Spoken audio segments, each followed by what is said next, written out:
सास बहू का धनतेरस। माँ जी, धनतेरस का दिन आ रहा है। हमें उसके आने से पहले कई सारे दिए बनाकर रखने होंगे। हम दोनों दिए बेचकर कुछ पैसा कमा सकते हैं। अरे रूपा, तू बिल्कुल सही कहती है। धनतेरस से पहले लोग बहुत सारे दिए खरीदते हैं, लेकिन हम इतने सारे दिए बनाएंगे कैसे? आप चिंता मत कीजिए माँ जी, हम दोनों मिलकर दिए बना लेंगे। दोनों सास बहू दिन रात मेहनत करके कई सारे दिए बनाती हैं, जिसके बाद वो दोनों बाजार में जाकर धनतेरस से पहले ही उन दियों को बेचने लगती हैं। दिए ले लो, दिए रंग बिरंगे दिए। आओ आओ भाई साहब, हमारे पास आकर हमारे हाथों के बने दिए खरीदो। ऐसे दिए आपने कहीं नहीं देखे होंगे, इतने सुंदर और इतने अच्छे डिजाइन वाले। चलते फिरते कुछ लोग रूपा और ललिता के पास आते हैं और उनके दिए खरीदते हैं, लेकिन इतनी मेहनत करने के बाद भी दिन भर में उनके कुल मिलाकर कुछ ही दिए बिक पाते हैं। अरे माँ जी, हमने इतनी मेहनत की, लेकिन फिर भी इतनी मेहनत करने के बाद लोगों ने हमारे दिए क्यों नहीं खरीदे? अरे बहू, तू इतनी जल्दी हार क्यों मानती है? देख, अभी तो हमने अपना काम शुरू ही किया है और अभी धनतेरस आने में भी थोड़ा सा समय है। तू चिंता मत कर, हमारे दिए बिक जाएंगे। वो दोनों सास बहू घर लौटने के बाद अपने पतियों के लिए खाना बनाती हैं और उन्हें खाना बनाकर खिलाती हैं, जिसके बाद वो दोनों रात के समय दिए बनाना शुरू कर देती हैं। रात भर मेहनत करने के बाद वो दिए बनाते बनाते वहीं सो जाती हैं। अगले दिन जैसे ही सवेरा होता है, दोनों सास बहू बने हुए दिए उठाकर उन्हें बाजार में बेचने के लिए चली जाती हैं। जैसे ही वो दोनों बाजार में पहुंचती हैं, उनकी ही तरह बाजार में और भी एक आदमी दिए बेचना शुरू कर देता है। अरे दिए ले लो, दिए रंग बिरंगे दिए। अरे ये क्या माँ जी, जरा देखो, उन्हें उनके दिए तो सभी लोग खरीद रहे हैं। आखिर उन्होंने अपने दिए में ऐसा क्या किया है? अरे बहू, मैं एक काम करती हूँ, मैं घूमती हुई उधर की तरफ जाती हूँ और उस आदमी के दिए देखती हूँ। ऐसा कहकर ललिता घूमती हुई उस आदमी की दुकान के पास जाती है, जिसके बाद वो उसके रखे हुए दियों को देखने लगती है। अरे ये क्या, इसके दिए तो बड़े सुंदर दिख रहे हैं। वैसे इसने अपने दियों पर अच्छा रंग लगाया है और चमकीली भी लगाई है। हमें भी ऐसा ही कुछ करना होगा, तभी जाकर हमारा भी काम सही से चल पाएगा। ललिता ये बात आकर अपनी बहू रूपा को बताती है। अरे बहू, उन्होंने तो अपने दियों को बहुत अच्छे से सजाया है। मैं तो कहती हूँ कि हमें भी अच्छे रंग लगाकर इन्हें और चमकीला और सुंदर बनाना चाहिए, ताकि लोग इन्हें देखते ही खरीद लें। लेकिन माँ जी, हमारे पास इतने पैसे कहाँ हैं कि हम इतना सारा सामान लाकर इन दियों को सजाएं? देख बहू, कुछ पाने के लिए कुछ तो खोना ही पड़ता है। अब हमारे पास और कोई चारा भी नहीं है। तू तो जानती ही है, रमेश की तबीयत कितनी खराब है। अगर हमने दिए बेचकर काम नहीं किया तो हमारे पास पैसे नहीं आएंगे, और पैसे नहीं आए तो हम रमेश की दवाई कैसे लेकर आएंगे? रमेश रूपा का पति होता है, जो कई समय से बीमार पड़ा होता है। वो उसके इलाज के चलते अपने घर की कई सारी चीजें तो ऐसे ही लोगों को बेच देते हैं, लेकिन रमेश ठीक नहीं हो पा रहा था। फिर भी दोनों सास बहू रमेश को ठीक करने के लिए दिन रात मेहनत करती हैं, जिसके चलते रूपा अपने गले का सोने का मंगलसूत्र भी बेच देती है। जब मेरा पति ही ठीक नहीं है और अगर वही इस दुनिया में नहीं रह पाया, तो इस मंगलसूत्र को मैं गले में टांग कर क्या करूंगी? इससे अच्छा है कि मैं इसे बेच दूं और उन पैसों को मैं अपने काम में लगाऊं। ऐसा सोचकर रूपा अपने सोने का मंगलसूत्र बेच देती है, जिसके बाद वो पैसों से दिए का सामान ले आती है और देखते ही देखते उनके सजे हुए दिए कुछ लोग खरीदना शुरू कर देते हैं। अब उनकी आमदनी थोड़ी अच्छी खासी आने लगती है। ये सब उस आदमी को बर्दाश्त नहीं होता और वो अपने मन ही मन सोचता है, हे भगवान, अब ये क्या नई मुसीबत है? मेरे होते हुए ये सास बहू मुझसे ज्यादा मुनाफा कैसे कमा सकती हैं? मुझे ये सब होने से रोकना होगा। मुझे कुछ तो ऐसा करना होगा कि इनके दिए बिक ही न पाए। वो आदमी मौका देखते ही उनके सजे हुए दियों को काले रंग से रंग देता है, जिससे उनके दिए बहुत ही बुरे और भद्दे दिखने लगते हैं। जैसे ही रूपा और ललिता दियों को देखती है तो वो बहुत दुखी हो जाती है। हे भगवान, मैंने कितनी मेहनत से इन दियों को सजाया था ताकि मैं इन्हें बेच सकूं, और फिर धनतेरस का त्योहार भी कल ही है। कल हमारी अच्छी खासी आमदनी हो जाती, लेकिन सारी मेहनत पर पानी गिर गया। कोई बात नहीं बहू, कभी कभी हमें जिंदगी में परीक्षण भी देनी पड़ती है। शायद भगवान हमारी परीक्षा ले रहा है, हमें इस परीक्षा को पास करना ही होगा।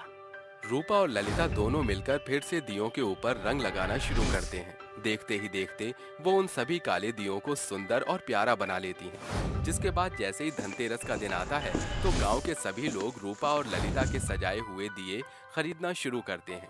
देखते ही देखते उनके दिए बिकने लगते हैं, लेकिन ये सब उस आदमी से फिर से बर्दाश्त नहीं होता और वो इस बार उनकी दुकान के पास बहुत सारे बम चुपके से जलाकर छोड़ देता है, जिसके चलते उनके सभी दिए गिरकर टूट फूट जाते हैं और उनकी सारी मेहनत खराब हो जाती है। हे भगवान, ये सब क्या हो गया? हमने कितनी मेहनत की थी इसको बनाने में। कोई बात नहीं बहू, तू चिंता मत कर, सब कुछ ठीक हो जाएगा। ये सब करने के बाद वो आदमी अपने मन ही मन खुश होने लगता है। क्या बात है, आखिरकार मैंने इन्हें हरा ही दिया। धनतेरस वाले दिन वो दोनों मायूस होकर वापस घर लौट आती हैं। जैसे ही वो अपने घर के मंदिर के अंदर लक्ष्मी माता की मूर्ति के सामने हाथ जोड़कर खड़ी होती हैं, उन दोनों की आंखों से आंसू निकल आते हैं और वो रोने लगती हैं। हे माता रानी, ये सब हमारे साथ क्या हो रहा है? आखिर हमें किस जन्म का बदला मिल रहा है? लक्ष्मी माता, आप तो धन की देवी हो, आप तो कई दुखी लोगों की मदद करती हो, तो फिर हमारी मदद आप क्यों नहीं करती हो? रूपा के इतना कहते ही लक्ष्मी माता की मूर्ति के अंदर से लक्ष्मी माता बाहर निकल कर आती हैं, जिसके बाद वो उन दोनों से कहती हैं, तुम चिंता मत करो, आज मैं तुम्हारी सारी परेशानियां हमेशा हमेशा के लिए खत्म कर दूंगी। लक्ष्मी माता ऐसा कहकर अपनी शक्तियों के द्वारा उनके घर में सोने के सिक्के ही सिक्के प्रकट कर देती हैं, जिसके बाद उनके घर में चारों तरफ सोने के सिक्के दिखाई दे रहे होते हैं। इतने सारे सोने के सिक्के देखकर रूपा और ललिता लक्ष्मी माता से कहती हैं, लक्ष्मी माता, आपने तो हमारी सभी परेशानियों को दूर कर दिया, हम आपके आभारी हैं। लक्ष्मी माता, हमारी एक छोटी सी ख्वाहिश और है। मेरे बेटे को ब्रेन ट्यूमर की बीमारी है, जिसकी वजह से हम अमीर होकर गरीब हो गए। हमारा सारा पैसा उसके इलाज में लग गया, लेकिन मेरा बेटा अभी तक ठीक नहीं हुआ। माता रानी, अगर आप मेरे बेटे पर अपनी थोड़ी कृपा बरसा दो तो हमारी सभी परेशानियां ठीक हो जाएंगी। तुम चिंता मत करो, तुम्हारा बेटा पहले से बहुत ज्यादा स्वस्थ और तुम्हारे सामने दोनों पैरों पर खड़ा हुआ तुम्हें नजर आएगा। ये मेरा तुमसे वादा है। ऐसा कहकर लक्ष्मी माता वहां से गायब हो जाती हैं। जिसके बाद धनतेरस वाले दिन ही ललिता का बेटा अपने आप खड़ा हो जाता है और उसका ब्रेन ट्यूमर भी ठीक हो जाता है, जिसके चलते ललिता और रूपा की खुशियों का ठिकाना ही नहीं होता। अब रमेश पहले की तरह नौकरी करना शुरू कर देता है, जिसके चलते उनके घर की सभी परेशानियां धीरे धीरे खत्म होने लगती हैं और अब रूपा और ललिता को दोबारा से दिए बेचकर घर चलाने की जरूरत नहीं पड़ती। अब वो सब एक साथ खुशी खुशी रहने लगते हैं। सास बहू को 1000 मैगी पकाने की चुनौती। मानिकपुर गांव में मंगला और मीनल नाम की सास बहू का एक जोड़ा रहता था। दोनों सास बहू के बीच भरपूर मात्रा में भरत मिलाप था। वो सास बहू मैगी खाने की बेहद शौकीन थी, मगर उनकी इस बुरी लत से उनके पति गंगाधर और गिरीश बेहद हताश हो चुके थे, क्योंकि बेचारी पतियों को हर एक दिन सास बहू की पसंदीदा मैगी की मार जो झेलनी पड़ती थी। देर सांझ दोनों बाप बेटे थके मांदे घर आते हैं। अरे गिरीश की माँ, जरा जल्दी से 2 गिलास पानी ला दो। ये लीजिए पानी। अरे क्या बात है भाग्यवान, आज तुम्हारा चेहरा तो एकदम मीना कुमारी के जैसे चमक दमक रहा है। कोई खजाना हाथ लग गया है क्या? हाँ, अपने हाथों से खाना खजाना पकाया है आज मैंने और बहू ने। बहुत ही अलग अंदाज का खाना बनाया है। तुम दोनों बाप बेटे खाओगे तो उंगलियां चाटते रह जाओगे। ये सुनकर गंगाधर फूले नहीं समाता और बुदबुदाता हुआ कहता है, अरे लगता है आज दोनों सास बहू ने बढ़िया पकवान बनाया है। जल्दी से हाथ मुंह धो लेता हूँ। दोनों बाप बेटे हाथ मुंह धोकर टेबल पर बैठ जाते हैं। तभी गंगाधर बोलता है, अरे भगवान, और कितनी देर बाद जोहनी पड़ेगी हम बाप बेटे को। अरे तनिक जल्दी करो, भूख के मारे पेट में चूहों की सेना कुश्ती और कबड्डी खेल रही है। एकाएक दोनों सास बहू खाने का ढका हुआ बर्तन लाकर मेज पर सजाती हैं। भूख से बिलबिलाते हुए दोनों बाप बेटे जैसे ही बर्तनों के ढक्कन हटाते हैं, सास बहू का बनाया खाना देखकर बेचारे पतियों के चेहरे पीले पड़ जाते हैं। मैगी देखकर उनकी खुशी मानो शोक की लहर में बदल जाती है कि मीनल कहती है, पेश है मैगी मंचूरियन, मसाला मैगी, मक्खन मैगी, पनीर मैगी, पे पे पे पे। अरे बहू, बंद करिए पेपे पेपे की पुंगी बजाना। रोजाना की तरह आज भी तुम दोनों सास बहू ने खाने के नाम पर फिर मैगी की बलि चढ़ा दी है। अरे अगर हम इतनी मैगी खाते रहेंगे ना तो वो दिन दूर नहीं जब हम बाप बेटे के लिए यमराज का बुलावा आ जाएगा। अरे एकदम सही बात बोली बेटा तूने। जाने इन दोनों सास बहू को इस मैगी में ऐसा भी कौन सा मेवा मिष्ठान का स्वाद आता है जो मैगी के लिए मचलती रहती हैं। ये सुनकर मैगी खाने की शौकीन सास बहू डायलॉग बाजी करते हुए कहती है, बस बहुत हो गया। अब हम सास बहू अपनी मनपसंद मैगी के खिलाफ एक शब्द नहीं सुनेंगे। अरे 2 मिनट की मैगी की कीमत आप क्या जानो गिरीश बाबू। हम सास बहू की जुबान की स्वाद है ये मैगी। अरे बंद करो तुम दोनों सास बहू ये बोलबाला। जिन हाथों से ये मैगी मसाला मैगी मंचूरियन रज रज के बनाया है, कभी इन हाथों से खाने लायक खाना भी बना लिया करो। अरे दुनिया में दाल चावल की हड़ताल नहीं पड़ी है। तुम दोनों बाप बेटे एक ही थाली के चट्टे बट्टे हो। दाल भात चोखा के आगे तुम्हें कुछ भाता ही नहीं है। एकाएक मैगी के पीछे सास बहू और बाप बेटे के बीच महाभारत शुरू हो जाती है। मानो हिरोशिमा और नागासाकी आमने सामने आ खड़े हों। थक हार कर बेचारे बाप बेटे देर रात घर से निकलकर कहते हैं, अरे लाख समझाने बुझाने के बावजूद भी मैगी के पीछे ससुरी सास बहू का पेट पहाड़ हो गया है। मती मारी गई है इनकी। आज फिर हम बाप बेटे को खकनू के ढाबे पर खाना खाना पड़ेगा। भूख से बिलबिलाते बेचारे बाप बेटी खकनू की दुकान पर जाते हैं, जहां वो उन्हें छेड़ते हुए कहता है, क्या बात है चच्चा, फिर मैगी के मार झेले के मिली क्या? अरे बड़े भैया तुम ही बता दो। अरे खकनू क्या बताएं, मैगी की दीवानी सास बहू ने तो नाक में दम कर दिया है। घर में बीवी के रहते भी बेहतर खाना नसीब नहीं होता। अरे भैया आखिरकार कब तक ऐसे चुप्पी साधे रहोगे? ऐसा कुछो करो कि आपकी मेहरियां मैगी खाइल छोड़ दें। अरे खकनू, इन सास बहू की मैगी ने हमारा माथा खाली कर दिया है। तेरे पास कोई तरकीब है तो बता। देखो चच्चा, जौने लेक से लोहा ही लोहा को काटत है, ई सास बहू की मैगी इन्हें मात दे सकत है। आप ई दोनों सास बहू के सामने 1000 पैकेट मैगी पकावे की चुनौती दो और हार जाए पर मुआवजे के तौर पर हमेशा के लिए इनके मैगी खाने पे पाबंदी लगा दो। दोनों बाप बेटे को खकनू की दी हुई सुनहरी सोच जंच जाती है, जिसके बाद अगली सुबह वो इस शर्त को सास बहू के सामने रखते हैं। माँ और मीनल, आज हमारे घर में दावत है जिसमें पूरा गांव देहात शामिल होगा। दावत में आप दोनों को महज मैगी पकानी है। बस ये तो हम सास बहू के बाएं हाथ का खेल है। अरे बौराई खुरा के जैसे बकर बकर न करो, पहले पूरी बात सुन लो। इस दावत में तुम दोनों सास बहू को 2 घंटे के भीतर पूरे 1000 पैकेट मैगी पकाना है, जिसके लिए तुम्हें चूल्हे मसाला और परात का पुख्ता प्रबंध मिलेगा। अगर तुम दोनों सास बहू निर्धारित समय में 1000 पैकेट मैगी पकाकर पूरे गांव देहात को परोसने में सफल हो गईं, तो फिर पूरी जिंदगी हम बाप बेटे बिना आनाकानी के तुम्हें मैगी खाने देंगे। ये सुनकर मैगी खाने की शौकीन सास बहू का चेहरा खुशी से खिल उठता है और जोश में आकर सास बहू शर्त स्वीकार कर लेती हैं, जिसके बाद दोनों के पति उन्हें गंगाधर और गिरीश गिन चुनकर पूरे 1000 मैगी के पैकेट्स लाकर देते हैं। जिसके बाद दोनों सास बहू बुदबुदाते हुए कहती हैं, बहू अब फूहर बने का चोला उतार कर फुर्ती का फेटा बांध ले। अगर हम सास बहू ने दिए समय विधि में 1000 मैगी के पैकेट पकाने में हम सफल हो गए, तो मैगी खाने के खातिर हमें अपने पतियों की किलकिल नहीं सुननी पड़ेगी।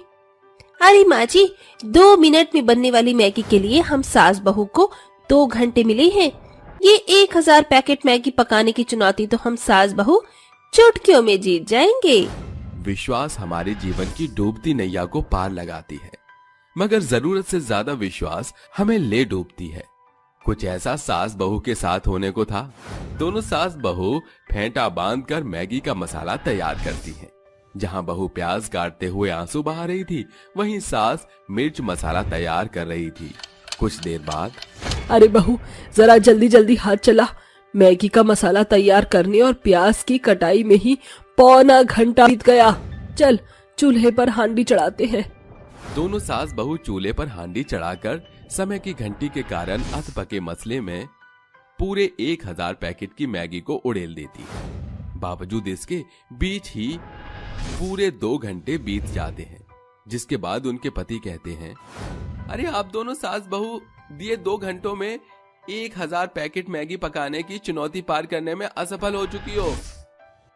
चुनौती में हार जाने के कारण दोनों सास बहू एक दूसरे पर दोष लगाने लगती हैं। अरे धीमी चाल के चलते हम चुनौती हार गए। मैगी बनाना था हमें, मगर तू तो बीरबल की खिचड़ी बनाने लगी। वाह जी वाह, उल्टा चोर कोतवाल को डांटे। माँ जी, मुझसे पूछकर आपने इस 1000 पैकेट मैगी पकाने की चुनौती स्वीकार नहीं की थी। अब इस हार के चलते मेरा मन मैगी खाने को तड़पेगा। अब तुम दोनों सास बहू एक दूजे के संग कुत्ते बिल्ली की तरह खींच-पीट मत करो। हम सिर्फ तुम सास बहू को ये एहसास दिलाना चाहते थे कि अपने पसंदीदा खाने से दूर होकर मन किया छचनता है। आखिर आज आखिरी दफा जी भरकर जितनी जुगाली करनी है कर लो, क्योंकि कल से केवल दाल चावल बनेगा।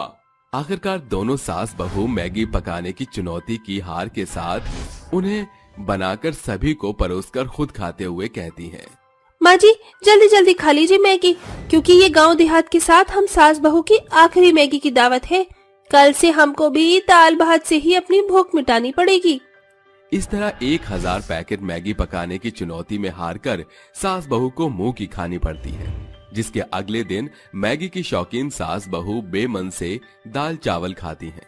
मगर समय के साथ उनको घरेलू खाने का स्वाद समझ आ चुका था। सच है साथियों, कभी कभी जिंदगी में कुछ चुनौतियां इंसान को बेहतर बना जाती हैं, तो कभी कभी वही चुनौतियां हमें जीवन से जुड़ा सुनहरा सबक सिखा जाती। 5 बहुओं का एक पति।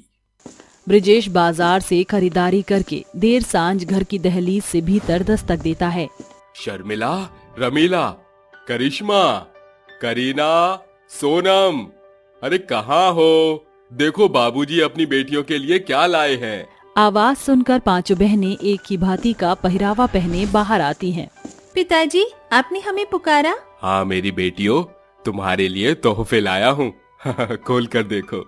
5 बहनें खुश मन से अपने बॉक्स खोल कर देखती हैं कि सभी एक साथ बुरा बेबाक मुंह बना लेती हैं। ये देख ब्रिजेश बोलता है, क्या हुआ, तुम 5 को तोहफा पसंद नहीं आया क्या? बाबूजी, आप जानते हैं ना, ये नारंगी रंग हम बहनों को बिल्कुल भी पसंद नहीं। ये रंग हम 5 पर एकदम बेहुदा बकवास लगता है।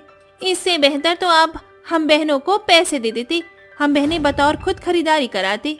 मेरी खरीदारी में खामियां तो निकाल दी, अब जरा बताओ तुम्हें चाहिए क्या? ब्रिजेश के पूछने पर 5 बहनें एक ही शब्द स्वर से बोलती हैं, सिंपल सा सुनहरा सूट। जानता था मैं कि ऐसा ही जवाब होगा तुम 5 का। जब देखो 5 की 5 एक सी पसंद के पीछे समान सुरताल पकड़े रहती हैं। बाबूजी, अब हम बहनों की पसंद एक दूसरे से हुबहू मिलती है, तो हम क्या करें? वैसे भी बाबूजी, ये बैल बूट वाले सूट हम 5 में से किसी को पसंद नहीं। अपनी बेटियों का एक समान स्वर शब्द सुनकर ब्रिजेश बोलता है, अरे देख रही हो अनुराधा, इन 5 बहनों की पसंद परवान चढ़ती जा रही है। अजी मेरा जिया तो इन 5 की एक भांति की पसंद से पहले ही भरपूर भयातुर है। कहीं कल शर्मीली के रिश्ते वाले के सामने ये बहनें बतौर ब्याह के लिए एक ही पति की पहल न कर बैठे। ये कहानी है ब्रह्मपुरा गांव में रहने वाली अनुराधा और ब्रिजेश की बेटियों की, जिनकी पसंद नापसंद पूरे तौर से एक दूसरे से मेल खाती थी। दोनों दंपत्ति इस बात से बड़े परेशान रहते थे। रात के पहर का पड़ाव पार होने के साथ अगला दिन दस्तक देता है, जहां कुंती अपने बेटे प्रीतम के साथ ब्रिजेश के घर आती है। बैठिए बहन जी, ये मेरी 5 बेटियां रमीला, शर्मिला, करीना, करिश्मा और सोनम। भाई साहब, अगर आपके 5 पांडवी का पुख्ता परिचय हो गया हो तो ये भी बयान कर दीजिए कि ब्याह किस बेटी का करना है। बहन जी, ब्याह तो सबसे पहले शर्मिला का होगा कि आखिरकार वो पांचों में सबसे बड़ी जो है। ये सुनकर ब्रजेश की बिटिया उस पर बिगड़ते हुए बोलती है, बाबूजी, शर्मिला की शादी की बात भूल जाइए, क्योंकि प्रीतम मुझे पसंद है। आहा, आई बड़ी प्यार जाने, मुझे प्रीतम से पहली नजर वाला प्यार हो गया। प्रीतम की दुल्हनिया तो करीना ही बनेगी। बिल्कुल नहीं, प्रीतम से ब्याह तो करिश्मा करेगी। तुम चारों सिर्फ शादी के ख्याली लड्डू पकाओ और खाओ, क्योंकि प्रीतम से शादी तो सोनम की होगी। बंद करो ये बकैतियाँ, वरना तुम चारों बहनों के ब्याह और बारात के सपने को जनाजे में बदलकर 2 गज जमीन के नीचे दफन कर दूंगी। फिर घूमती रहना चिरमखी चुड़ैल बनकर। हम चारों ने भी चूड़ियां नहीं पहनी। या तो प्रीतम से हम 5 बहनों का ब्याह होगा या फिर किसी का नहीं। अरे मेरी बेबाक बेटियों, ये सतयुग नहीं जब द्रौपदी ने खुद को 5 पतियों के बीच बंटवारा किया था। वो हम नहीं जानते। प्रीतम ही हम 5 के पति बनेंगे, बस। मुझे मंजूर है, मैं तुम 5 से शादी करूंगा। अरे प्रीतम पगला हो गया है क्या? आज के दौर में 5 पत्नियां। माँ, आप ही तो कहती है ना कि कभी किसी औरत जात का दिल मत दुखाना। अब ये 5 आपकी बहू बनेंगी। फिर क्या था, अग्नि के साथ फेरू के साथ बेचारा प्रीतम प्यारा बन जाता है। 5 पत्नियों का पति, या फिर यूं कहें कि 5 बीवियों के बलि का बकरा।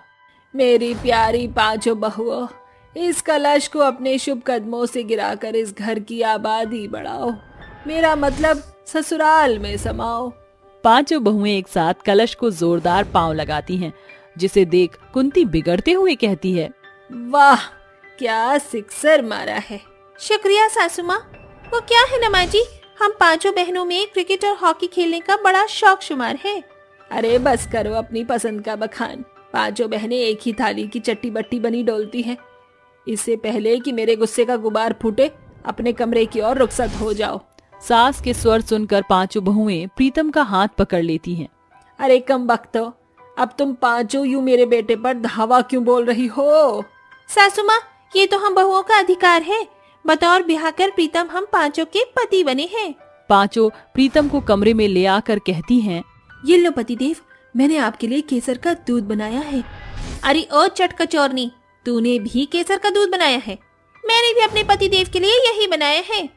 अरे आज हमारी ये पसंद मिलना तो 100% लाजमी है। चलो पतिदेव, एक एक करके 5 का गिलास खत्म कर दो। प्रीतम 5 के हठीलेपन के कारण दूध खत्म करके बोलता है, अरे मेरी मंद बुद्धि बीवियों की बला से दूध पीकर मेरा पेट फटने को हो रहा है। तू तो गया प्रीतम प्यारे। बेचारा बीवियों का मारा प्रीतम पूरी रात घर में घूमता है। सुबह, अरे प्रीतम, तू इतनी भोर को भूत की तरह घर में क्यों भटक रहा है? पूछो मत माँ, कल रात 5 पत्नियों ने परेशान कर दिया। बेटा, मुझे तो डर इस बात का है कि कहीं ये 5 बहुएं हमारे लिए बवासीर न बन जाए। एकाएक सामने से आती 5 बहुओं को देख कुंती बात बदलते हुए कहती है, आओ पधारो मेरी 5 बहुरानियों। आज तुम 5 को चूल्हा पूजन में कुछ मीठा पकाना है, तो शुरू हो जाओ। कुछ देर बाद 5 बहू अपने बनाए खाने के साथ बाहर आती हैं, जिसे देख कुंती हाथ मलते हुए बोलती है, चलो, कुछ नहीं तो 5 बहुओं के आने से 5 तरह के मीठे नए पकवान चखने को मिलेंगे। जैसे ही कुंती बहुओं के लाई खाने के बर्तन का ढक्कन हटाती है, वह हैरत अंगेज होकर कहती है, बेड़ा गर्क हो इन बहुओं का, 5 को मीठे में हलवे के सिवा और कुछ नहीं सूझा। इस पर 5 एक दूसरे पर बिगड़ते हुए बोलती हैं, तुम चारों को मेरी नकल करते शर्म नहीं आती? माँ जी, सबसे पहले हलवा मैंने बनाया। इन चारों ने जानबूझकर मुझे डाह की है। तुम चारों चांडाल ने मेरी नकलची की है। अरे मेरी नासपीटी नक्कारा बहुओं, इस हलवे के पीछे हाहाकार मचाने से कुछ नहीं होगा। सारा मसला तुम 5 की पसंद है। अच्छा, सो तो बदलने से रही माँ जी। सास के लाख समझाने के बावजूद 5 की पसंद में कोई बदलाव नहीं। कभी 5 एक ही कपड़े के पीछे सारा बाजार टटोलती, तो कभी एक ही पसंद का खाना पकाती, जिसे देख कुंती कहती है, तुम बहुएं आजकल अन्न की बहुत बर्बादी कर रही हो। कल 5 की 5 ने पाव भाजी बनाकर बड़ी तादाद में बर्बादी की है। देखो, तुम 5 को अपनी पसंद को बदलाव देने की जरूरत है। एक दूसरे की नकल करके तुम 5 का परिचय पिछड़ रहा है। देखिए प्रीतम जी, हम 5 को एक जैसी आदत पड़ चुकी है, जो बदलने से रही। हमें एक जैसा दिखना ही पसंद है ना बहनों? बिल्कुल। ये सुनकर प्रीतम चुप्पी साध लेता है। अगली सुबह उन पांचों को एक खत मिलता है जिसमें लिखा था, मेरे लाख समझाने बुझाने के बावजूद भी तुमने अपनी मनमानी की। तुमसे शादी महज मेरी भूल थी। मैं जा रहा हूँ। जब ये खत तुम पांचों तक पहुँचेगा मैं जा चुका हूँगा। मेरी माँ का ख्याल रखना। इस खबर से पांचों बहुओं को बेहद पछतावा होता है। पति को खोने के बाद पांचों अपनी पसंद को पूरी तरह बदल देती हैं। अब प्रत्येक बहू अलग खाना बनाती, अलग पहरावा पहनती। इस बीच सप्ताह भर का पड़ाव पार हो जाता है। काश प्रीतम देख पाते कि हम पांचों बहुओं की पसंद बदल गई है। तुमने मुझे पुकारा, मैं आ गया। प्रीतम को अपने सामने पाकर पांचों स्तब्ध हो जाती हैं। मगर आप तो हमें छोड़कर चली गई थी। वो सब महज एक मिथ्या था। मगर क्यों? ताकि तुम्हें सबक मिले। अगर मैं जाता नहीं तो तुम पांचों की पसंद में परिवर्तन नहीं आता। शुक्रिया माँ जी, आपकी बदौलत हम बहू अपनी पहचान से वाकिफ हुई। अब हमारी पसंद एक दूसरे से एकदम परे है। आखिरकार सास की सूझबूझ से उसकी पांचों बहुओं को बदलकर नया आयाम देती है। जिस प्रकार मनुष्य का परिचय उसका पुख्ता प्रमाण है, उसी प्रकार परिवर्तन जीवन का आधार है। बबलू अपनी सब्जी का ठेला लिए सड़क से गुजर ही रहा था कि एक कार वाला तेज स्पीड से टक्कर मारकर भाग जाता है, जिससे बबलू की आधी सब्जियां खराब हो जाती हैं और उसके पैर में काफी गहरी चोट आती है। आसपास के लोग उसकी हालत देखकर उसे हॉस्पिटल पहुंचाते हैं, फिर घर ले जाते हैं। अपने बेटे की ये हालत देखकर सुधा कहती है, अरे बेटा क्या हुआ तुझे? तेरे पैरों में इतनी पट्टी क्यों बंधी है? अरे कोई तो बताओ। अरे जानवी जल्दी से पानी लेकर आ। आई माँ जी। माँ, आपको तो पता है अमीर लोग कैसे होते हैं। उन्हें गरीब लोगों का न ठेला दिखता है न उनका दिल, बस रौंदते हुए चले जाते हैं। तभी जानवी रसोई से पानी लाती है तो अपने पति की ये दशा देखकर उसके हाथ से गिलास गिर जाता है और रोते हुए वो कहती है, बल्लू जी आपको क्या हुआ? किसने आपकी ये हालत की? नर्क में जाए वो इंसान, अपने आप को समझते क्या है? दूसरों को चोट पहुंचाकर भाग जाते हैं। जानवी अब छोड़ो, कोई बात नहीं। अरे जो होना था सो हो गया।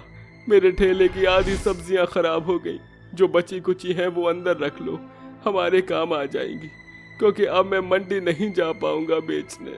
बेटा ऐसा मत कर, कुछ दिन की बात है, तू फिर से चलने फिरने लगेगा तो काम भी करेगा।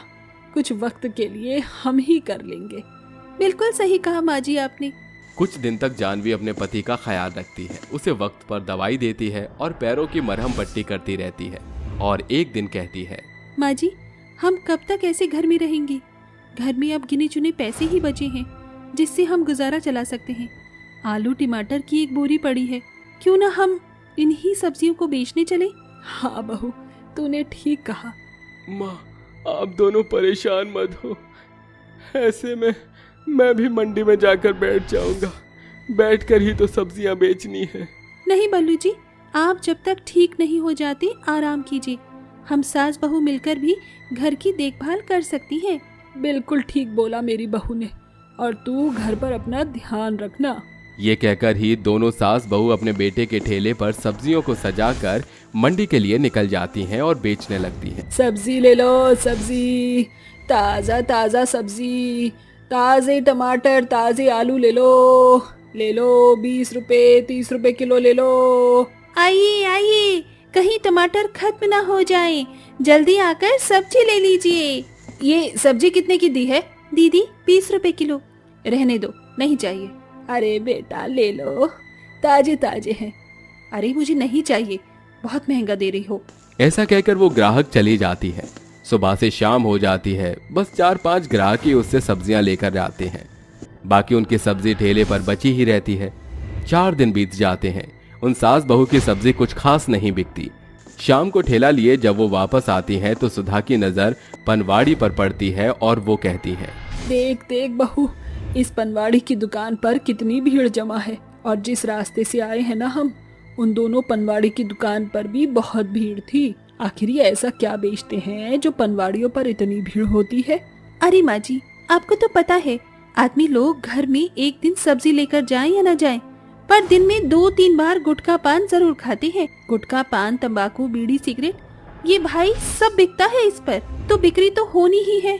आइडिया, बहू, अगर ऐसी ही बात है तो क्यों ना हम भी इसी की दुकान लगा ले। अरे माँ जी, आप कैसी बातें कर रही हैं? छी छी छी, हम गुटखा तंबाकू थोड़े ना बेचेंगे। कितनी सारे आदमी आते हैं खरीदने। ओहो बहू, मैंने तुझे बीड़ी तंबाकू सिगरेट बेचने को नहीं बोला। अरे हम तो पान बनाकर बेचेंगे, उसमें कोई बुराई नहीं है। वाह माँ जी, ये तो बहुत अच्छी तरकीब है। इसे भी तो बहुत सारे लोग खाते हैं। तो चल इसका सामान जुटा लेते हैं। हम गरीब लोगों के लिए इससे बेहतर आमदनी शायद ही किसी और से होगी। मैं तो कहती हूँ माँ जी, हम ऐसा पान बेचेंगे कि बच्चे, औरतें, बड़े बूढ़े सब खाएंगे। जैसे बच्चों के लिए चॉकलेट का पान, बड़ों के लिए फायर पान, औरतों के लिए मीठा पान, अलग अलग तरह का। अरे बहू, ये तो तूने सही फरमाया।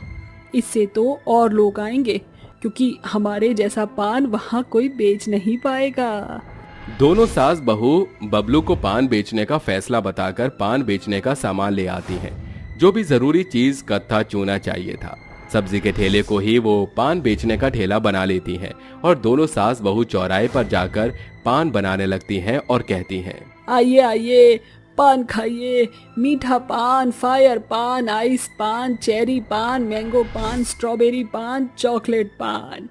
हमारे यहाँ है अलग अलग तरह के पान।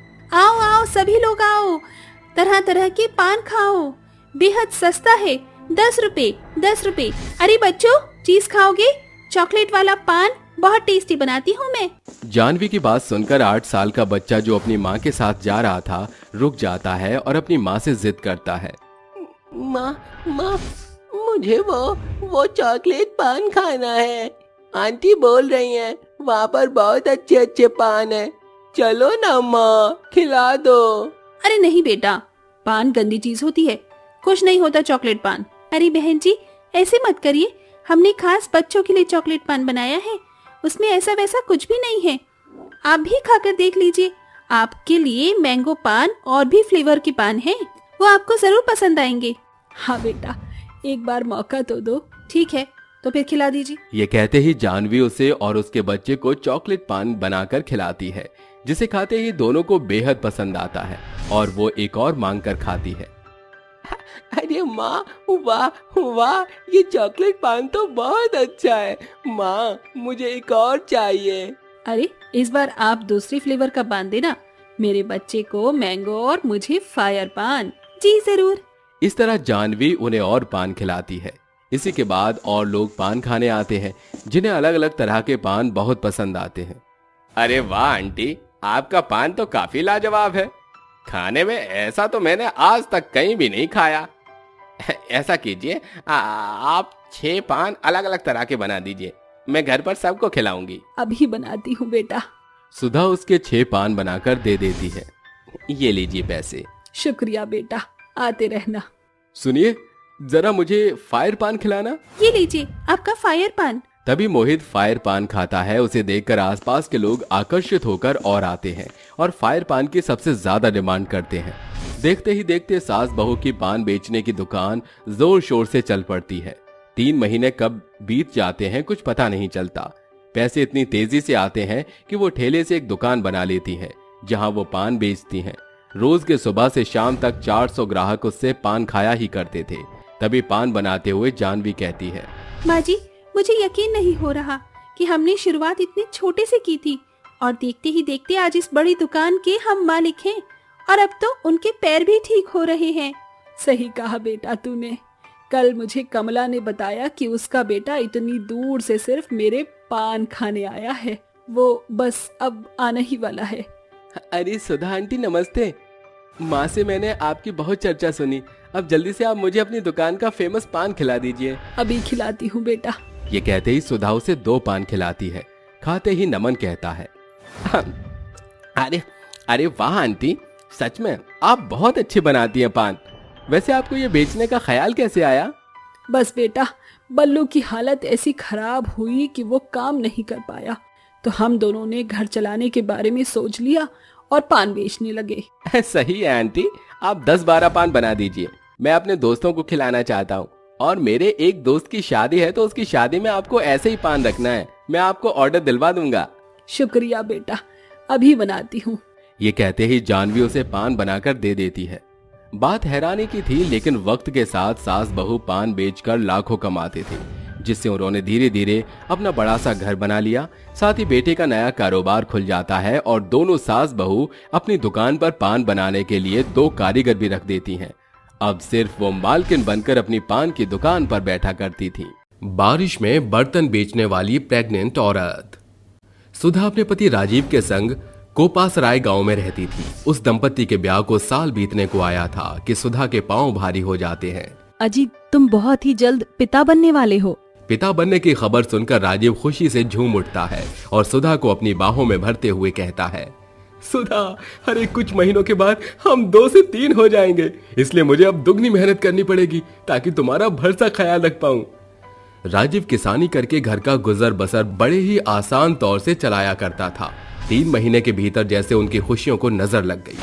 उनके दोनों पांव ट्रैक्टर की दरांती के बीच में आने के चलते उसे अपंगता का दीमक लग गया। हे भगवान, ये तूने मेरे साथ ही क्यों किया? इस गर्भावस्था में तूने मुझ पर ये ढया क्यों डाली? राजीव के पैर अब रहे नहीं, ऐसे में मुझे ही उनका हिम्मत बनना पड़ेगा।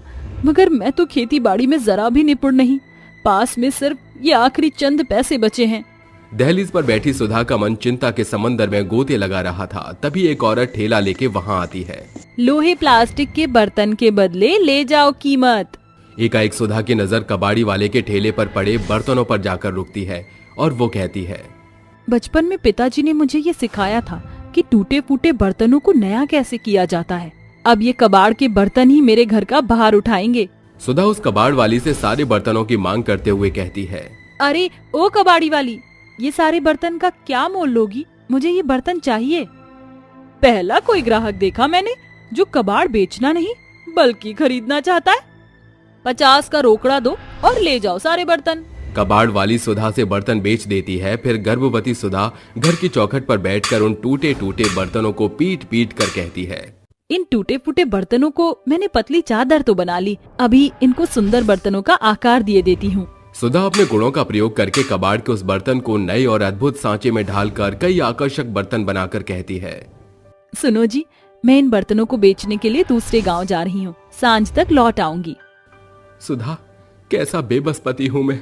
जिस गर्भावस्था में तुम्हें आराम की सख्त जरूरत है, उस घड़ी तुम काम कर रही हो। अजी चिंता मत कीजिए, मेरे भीतर पल रहा बच्चा एकदम सुरक्षित है। सुधा मॉनसून के माह में बर्तनों से भरी टोकरी माथे पर लादकर उन्हें बेचने की खातिर निकल पड़ती है। बर्तन ले लो, सस्ते सस्ते बर्तन ले लो। सुधा गांव गांव घूमकर बर्तनों को बेचने की खातिर आवाज लगाती है। तभी आसमान काले बरसाती बादलों से उमड़ घुमड़ जाता है, जिसे देख सुधा कहती है, सवेरे से सांझ होने को आ गई है, मगर अब तक मेरे एक भी बर्तन नहीं बिके। अगर ऐसे हालत में मैं खाऊंगी नहीं तो मेरे भीतर पल रहे बच्चे का विकास रुक जाएगा।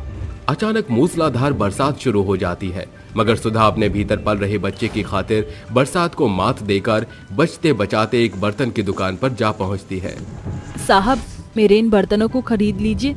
देखिए ये सारे बर्तन बहुत ही टिकाऊ हैं। यकीन नहीं तो फिर इस हांडी का भार परख कर देख लीजिए। अरे बर्तन तो भले हैं, मगर मैं इसका ज्यादा मोल नहीं दूंगा। जो भी बन पड़े वही दे दीजिए। इन बर्तनों को बेचकर जो भी मिलेगा, इससे अपने भीतर सांस ले रहे जान को बचा तो सकूंगी।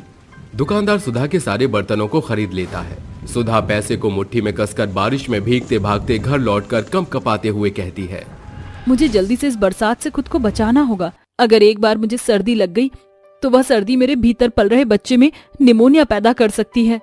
सुधा झटपट कपड़े बदलकर रसोई घर में जुट जाती है। बर्तन बेचकर ही आज मेरे घर का चूल्हा जल पाया है। अब इन बचे खुचे पैसे से मैं कल ढेर सारी मात्रा में पुराने बर्तन खरीदकर उन्हें नया आकार देकर बेचूंगी। अगली सुबह उठकर सुधा खिड़की से बाहर झांकती हुई कहती है, ये सावन भादों का दिन एकदम आफत मचाने को आता है।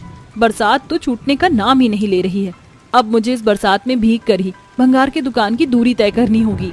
सुधा बारिश में भीगकर भंगार के यहाँ से नाकाम बर्तनों को खरीद कर आकर कहती है, भले ही ये बर्तन कबाड़ वालों के लिए नाकाम है, मगर मेरे खातिर ये बड़े काम आने वाली हैं। सुधा चूल्हे में पड़ी राख को निकालकर बर्तनों पर उड़ेलकर उन्हें साफ करती हुई कहती है, ये चूल्हे की राख इन बर्तनों के मैल को खाक कर देगी, क्योंकि इस राख में फास्फोरस के तत्व मौजूद हैं, जो इन बर्तनों के जिद्दी कालेपन को मिटाने में तेजाब का काम करेंगे। वो बर्तनों को मांज धोकर नई सिरे से तैयार करती है, जिसके साथ बर्तन एकदम हीरे के जैसे चमक उठते हैं। फिर वो उन बर्तनों को बेचने गांव पहुंच जाती है। बर्तन ले लो, सस्ते टिकाऊ बर्तन ले लो। बर्तन बेचने की आवाज सुनकर सुरभि बाहर आकर कहती है, अरे ओ बर्तन वाली, जरा दिखाना तो कैसे कैसे बर्तन है तुम्हारे पास। सुधा उसके पास आकर बर्तन दिखाते हुए कहती है, ये देखो दीदी, ये तसले, ये प्यारी सी कढ़ाई और ये मजबूत पैंदे का पतीला। एक बार इन बर्तनों को खरीद लिया तो समझो सालों साल की छुट्टी। सुरभि उसकी बोली से संतुष्ट होकर बर्तनों को निहारते हुए कहती है, बर्तनों की जात देखकर तो बर्तन एकदम सही जान पड़ रहे हैं। बताओ फिर इन सारे बर्तनों का क्या मोल लगाओगी? जी सारे बर्तनों के 1000 रुपए दे दीजिए। अरे इतने सारे बर्तनों की कीमत बस 1000 रुपए? ठीक है, ये लो। जैसे ही पैसे लेकर सुधा घर की तरफ निकलती है, वो रास्ते में बरसात के बीच फिर घिर जाती है।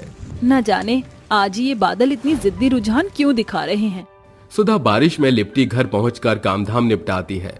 अब हर एक दिन वो पुराने बर्तन खरीद कर उन्हें नए करके बेचकर अपने अपंग पति और अपने भीतर पल रहे बच्चे का पालन पोषण करती है।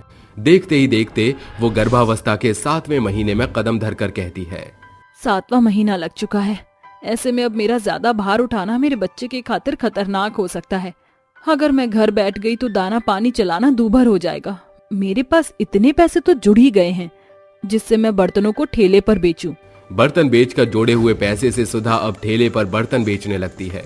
गांव के लोग अब उसी से बर्तन खरीदा करते थे। इस प्रकार सुधा का जीवन पटरी पर आने लगा था। कुल मिलाकर मेरे पास अब इतनी रकम जुड़ गई है जिससे कि मैं थोक में नए बर्तन खरीदकर उन्हें बेच सकूं। तकरीबन 1 महीने बीत जाने के बाद सुधा अपनी गर्भावस्था के 8वें महीने को पार करते हुए अंतिम महीने में कदम धरने के साथ बर्तन की दुकान की नींव रखती है, जहां सत्यनाथ नाम का पहला ग्राहक आता है। कहिए कौन सा बर्तन दिखाऊं? पीतल का, तांबे का, स्टील या एल्यूमिनियम का? अरे भाई, ब्याह में चढ़ाने वाला तांबे का सेट दिखाओ। सुधा एक सभी बर्तनों को दिखाती है। ग्राहक बर्तन खरीदकर उसे दाम चुकता करके चल देता है। तभी सुधा उसे रोक कर कहती है, भाई साहब, अगर किसी को शादी ब्याह के खातिर हांडी सेट की जरूरत लगे तो उन्हें इस बर्तन की दुकान का पता दे देना। यहाँ शादी ब्याह में भाड़े पर भी बर्तन उपलब्ध हैं। अच्छा जी, जरूर। महीने भर के भीतर सुधा के बर्तन की दुकान थोक दाम के चलते सुर्खियों में आ जाती है, जिससे अब हर दिन उसे खूब कमाई होती है, जिससे वो अच्छा खासा घर बनाकर साथ में अपने पति का भी भरसक इलाज कराती है। फिर वो एक बेटे को जन्म देती है और उसे अच्छी परवरिश के साथ बड़ा लिखाकर बड़ा करती है, जिसका पूरा श्रेय गर्भावस्था के मार झेलकर उन दिनों में किए गए सिर्फ उसके हाथों से बने बर्तन को जाता है। दोस्तों, किसी काम को सच्चे लगन के साथ करो तो कामयाबी एक ना एक दिन हमारे कदम जरूर चूमती है।